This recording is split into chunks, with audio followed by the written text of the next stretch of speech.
एक बार एक सम्राट के पुराने वजीर की मृत्यु हो गई। वजीर बहुत बुद्धिमान था, लेकिन उसकी अचानक मृत्यु हो गई, इसलिए अब नए मंत्री की तलाश शुरू की गई। साम्राज्य बहुत बड़ा था, इसलिए उसे संभालने के लिए एक बुद्धिमान और दूरदर्शी वजीर की जरूरत थी। पूरे राज्य में सबसे बुद्धिमान और चतुर व्यक्ति की तलाश शुरू हो गई है। इसके लिए राज्य भर में कई तरह की परीक्षाएं आयोजित की गईं।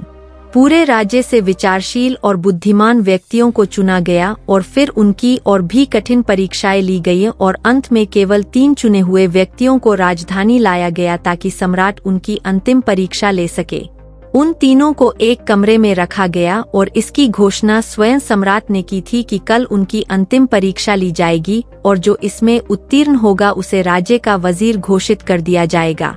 परंतु आश्चर्य की बात थी कि शाम होते होते यह बात सारी राजधानी में फैल गई।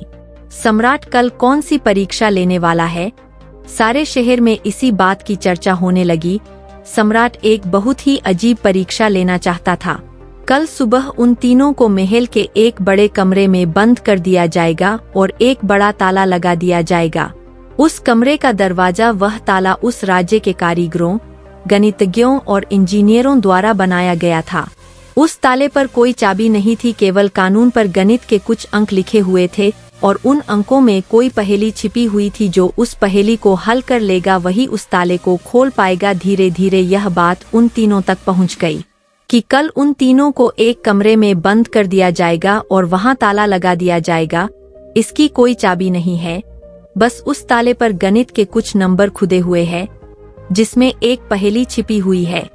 उन तीनों में से जो भी उन नंबरों का उपयोग करके पहेली को हल करेगा और सबसे पहले दरवाजा खोलेगा और कमरे से बाहर आ जाओ, उसे वजीर बना दिया जाएगा। यह सुनते ही 3 में से 2 बाजार की ओर भागे और ताले के बारे में जितनी भी गणित की किताबें मिल सकती थी वे सब ले आए और उनका अध्ययन करने लगे। लेकिन तीसरी सबसे अजीब थी, वह न तो कहीं गया और न ही कोई किताब लाया और अंधेरा होते ही सो गया। बाकी दोनों ने सोचा कि शायद डर के मारे उन्होंने परीक्षा न देने का निर्णय लिया, या हो सकता है उन्हें विश्वास ही न हो कि जो खबर सामने आई है वह सच है। लेकिन फिर भी उन्होंने कोई मौका छोड़ना ठीक नहीं समझा, क्योंकि यह जीवन में एक बार मिलने वाला मौका था। वे पूरी रात जागकर किताबें पढ़ते रहे, ताला विज्ञान से संबंधित जो भी साहित्य था। जब सुबह हुई तो तीसरा व्यक्ति उठा और उन तीनों को सम्राट के सामने पेश किया गया। वहां उन्हें पता चला कि यह अफवाह सच थी। उन तीनों को एक बड़े कमरे के अंदर बंद कर दिया गया था जिसके बाहर ताला लगा हुआ था, कुछ गणितीय अंकों के साथ अंकित। आप तीनों में से जो भी इन अंकों में छुपी पहेली को सुलझा लेगा वह दरवाजा खोल सकेगा, और जो दरवाजा खोलकर पहले मेरे पास आएगा मैं उसे अपना वजीर बना लूंगा। मैं बाहर आप तीनों का इंतजार करूंगा। इतना कहकर बादशाह चला गया। वे दोनों व्यक्ति जिन्होंने पूरी रात पढ़ाई की थी कुछ किताबें लाए थे। दरवाजा बंद होते ही उसने अपने कपड़ों में छुपी हुई उन किताबों को बाहर निकाला और ताले पर लिखे नंबरों को एक कागज के टुकड़े पर लिखकर उनका हल ढूंढने लगा।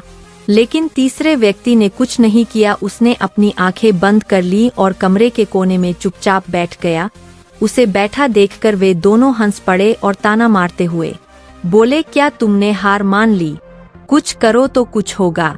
उन्हें लगा कि उसने हार मान ली है, वह डरा हुआ है और कुछ भी प्रयास नहीं करना चाहता।